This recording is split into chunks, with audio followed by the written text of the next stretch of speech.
So we have seen how to add and remove elements into a circular queue. We will be having or using two pointers for that purpose, a front and a rear. What is the difference between the linear queue and a circular queue is that when the pointer reaches the maximum limit of the array, we have to initialize or reset it to the beginning of the list. Then we can consider it as a circular queue. For this reason, we can have this indexing point of front and rear in this manner. There are three situations. Front can be less than rear, front can be equal to rear, and front can be greater than rear. All these things are possible in a circular queue. So if these are the cases, then how to calculate the number of elements present in the queue? When front and rear are pointing to the same index, we have seen that we will be having only a single element in the list.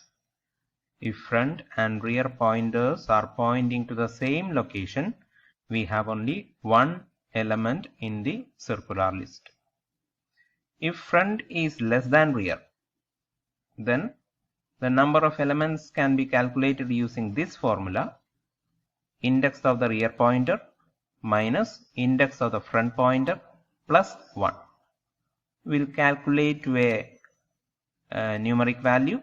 That number of elements will be present in the queue, in the circular queue.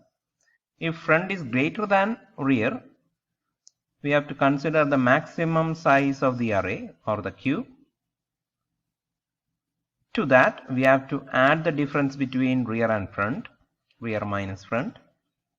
Then plus 1 gives the number of elements present in the circular queue. So these are three conditions available with the positions of front and rear pointers, and corresponding to these positions we can have different number of elements in the queue.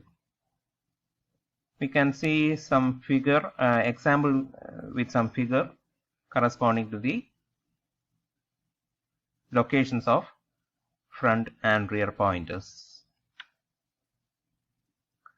This is the first case when front equals rear. Here front is pointing to 2, rear is also pointing to 2. Then we can say that it is having only one element. Actually this is not 0, this is 2. Front is pointing to the location 2 or index 2.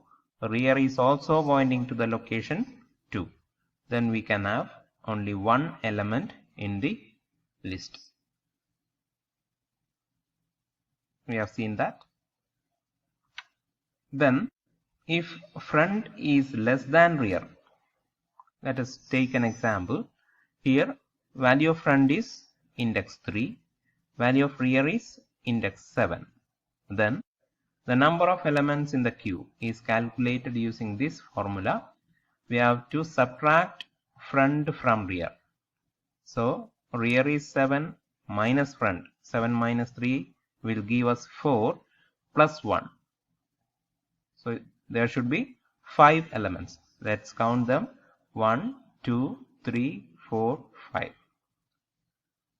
So by using this formula we can count or calculate the number of elements in the queue when rear is greater than front or front is less than rear. Okay. And the final status with front greater than rear. Here front is 3, rear is 0, so front is greater than rear. Let's have the example. The maximum size of the list is 0 to 7, that is 8. So we have 8 here. Rear minus front. Rear is 0, front is 3. So 0 minus 3 gives us minus 3. Here we have 8. 8 minus 3 gives us 5 plus 1. It will be 6. Let's count 1, 2, 3, 4, 5 and 6. So likewise, we can calculate the number of elements in a circular cube based on the positions of rear and front pointers. Mind you, these pointers can take up any position, that is, front can come before rear, rear can come before front, or both of them can point to the same index. Based on these positions, we can have different number of elements in the